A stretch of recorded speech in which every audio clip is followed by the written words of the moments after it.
O atual campeão, Flamengo, estreou com vitória na Libertadores 2-0 contra o Cusco, com brilho, adivinha de quem? Olha lá, Bruno Henrique e Arrascaeta, impressionante, geração de 2019, continua heróica.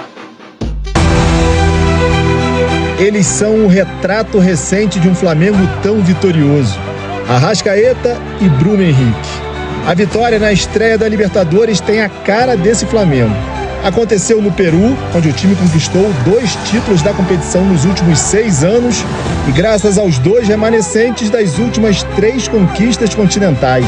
Não só eu, Arrascaeta, mas todo o grupo, de parabéns pela partida que fizemos aqui hoje. Para enfrentar os 3.350 metros de altitude, o técnico Leonardo Jardim fez 7 mudanças em relação ao jogo anterior contra o Santos no último fim de semana. Algumas por causa de lesão, outras por opção mesmo. Arrascaeta, titular absoluto, começou no banco. Bruno Henrique, geralmente reserva, começou jogando. O time do Cusco ofereceu pouco perigo, mesmo acostumado a jogar tão acima do nível do mar. Plata e Paquetá por pouco não deixaram o Flamengo em vantagem no primeiro tempo. E o Gonçalo Plata obrigando o goleiro do Cusco a trabalhar. Aí o Paquetá traz pra dentro. Paquetá clareou, disparou, colocando pra fora. Apesar da altitude, um Flamengo dono do jogo. Não é fácil, eu já te digo. Eu tava torcendo porque a gente não pegasse nenhum time assim na altura. O time fez um jogo maduro, um jogo consciente, de equipe que sabe o que faz em campo. E no fim das contas, coube a experiência dos 2 jogadores que mais têm títulos na história do Flamengo resolver a parada. Olha o lançamento pro Bruno Henrique! Primeiro com o Bruno Henrique, cabeçada certeira aproveitando o cruzamento de Ayrton Lucas. Bola pro fundo do gol e o Flamengo larga na frente em Cusco. Depois com a Arrascaeta, que entrou no segundo tempo e fechou a conta na segunda tentativa. Luiz Araújo, Dias voltou a Arrascaeta, salvou Fuentes, a bola tá viva, Arrasca! Ele puxa o contra-ataque 3 contra 2, finaliza na primeira e depois tem a oportunidade de na segunda botar no fundo do gol. A nossa performance desportiva justificou a vitória. O Flamengo saiu com a vitória e a liderança do Grupo A. Só não deu para deixar o estádio Garcilaso de la Vega na noite gelada de Cusco de banho tomado. Estamos indo direto a tomar banho no hotel agora. A água tá meio fria ali, tá o frio do caramba, vamos embora. Imagina o fedorzinho no ônibus, hein? E quando ainda estava 1-0 pro Flamengo, veio a maior polêmica do jogo, uma linha de impedimento que deu o que falar. Solta aí. A jogada começa nesse lançamento aí pro Manzaneda, lá no meio dos zagueiros. O Ayrton Lucas escorrega. Aí ele vai fazer uma jogadinha boa, uma pedalada pra cima do Léo Pereira, ó. Levou, cruzou, Rui Dias fez o gol. Que empataria o jogo. Só que aí o VAR chamou. Aí as linhas foram traçadas e, cara, uma linha em cima da outra, um negócio milimétrico. Depois de 5 minutos de checagem, gol validado. Aliás, invalidado. E o Flamengo venceu por 2-0. Polêmicas de arbitragem, na verdade. Vamos começar com esse pisão do Plata. Checou o lance, recomendou cartão vermelho, mas não deu em nada, não. PC Oliveira falou que não expulsaria o Plata também, mas teria dado amarelo. Eu concordo com ele, acho que é por aí mesmo. Beleza. Agora você vai ver o que aconteceu com o De La Cruz no jogo. Bom, o juizão tinha acabado de marcar uma falta pro Flamengo. Aí o De La Cruz foi lá tirar os jogadores do Cusco ali de perto, pegar a bola e tal. Tava de boa do lado do árbitro e tomou um apitaço no tímpano. De La Cruz ficou boladão também, né? Pra que isso, rapaz? Deve estar com o ouvido zumbindo até agora, rapaz. Vou passar o contato do meu otorrino pra você, gente boa. Pô, né? Menor necessidade, né? Coitado do De La Cruz. E esse jogo contra o Cusco, gente, foi marcante pro Arrascaeta, porque ele entrou no top 5 dos maiores artilheiros do Flamengo na Libertadores. Agora são 11 gols, igualando o Everton Ribeiro. Só tem gigante aí nessa tela. E de quebra, o Arrasca ainda se isolou como estrangeiro que mais jogou pelo clube, contando todas as competições, tá? 370 jogos dele, é muito ídolo do Flamengo. Vamos falar dessa vitória maravilhosa do Flamengo em cima do Cusco. E já vamos trazer informações de bastidores, porque ontem, galera, após o jogo, o zagueiro Léo Pereira, que fez uma boa partida, inclusive, jogador que está na expectativa de disputar a Copa do Mundo esse ano. Por que não? Eu acho que ele foi muito bem durante a data FIFA, nos 2 jogos com a seleção brasileira.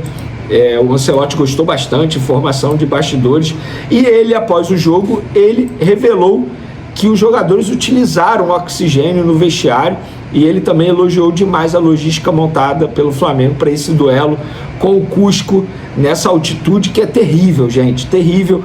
E eu não estou aqui dizendo isso porque o Flamengo venceu, independentemente do resultado. Quem assistiu o meu último vídeo sabe do que eu estou falando, que independentemente do resultado eu não ia criticar nenhum jogador. Eu acho desumano jogar numa altitude de 3.500 metros, numa logística extremamente difícil, complicada, que os jogadores tiveram que ir de van para o estádio, por conta, enfim, da dificuldade para chegar ao estádio. E o Léo Pereira disse: a gente usou oxigênio, eu também usei, tentamos as manobras que temos para ajudar, toda ajuda é bem-vinda. Eles, médicos, estudam e sabem melhor do que nós. A gente só obedece e tenta fazer o nosso melhor. Acho que conseguimos nos comportar bem diante de todas as adversidades na altitude.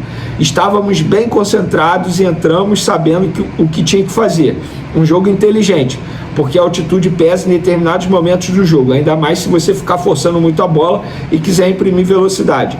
Tentamos controlar um pouco o jogo, o saldo é positivo, fecha aspas. Então tá aí o Léo Pereira destacando a logística do Flamengo.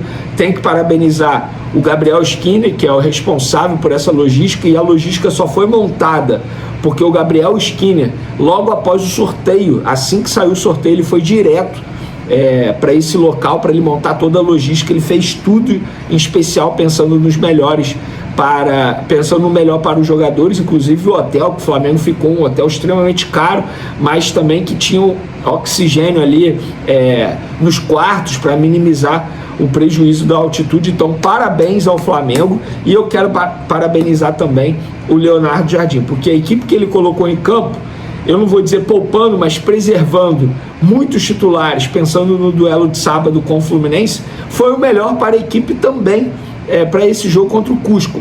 Por quê? Vamos lá, ele deixou o Pedro no banco de reservas, colocou Bruno Henrique. Bruno Henrique é um assunto à parte que já já a gente vai falar sobre ele. Colocou Bruno Henrique por quê? Porque é um jogo que ele tinha que atacar mais o espaço, e o Bruno Henrique faz isso melhor que o Pedro. Colocou o Plata na ponta esquerda, e o Plata é um jogador que está acostumado a jogar em altitude. O Plata foi muito bem fisicamente falando. Colocou o Carrascal, mas não aberto pela direita, caindo mais para o meio. Ele colocou Everton Araújo, De La Cruz e Paquetá no meio de campo. Só que o interessante é que ele deixou apenas o Everton Araújo como volante. O De La Cruz e o Paquetá, sobretudo no primeiro tempo, eles ficavam revezando bastante ali a função no meio de campo. Então, nem De La Cruz nem Paquetá foram volantes de ofício na partida. Pelo contrário, repito, eles ficavam revezando. Colocou Emerson Royal, que fisicamente falando, em determinados momentos, ele é melhor que o Varela, e o Varela já tinha feito uma grande partida contra o Santos, e eu mesmo falei antes de a bola rolar que eu começaria com Emerson Royal.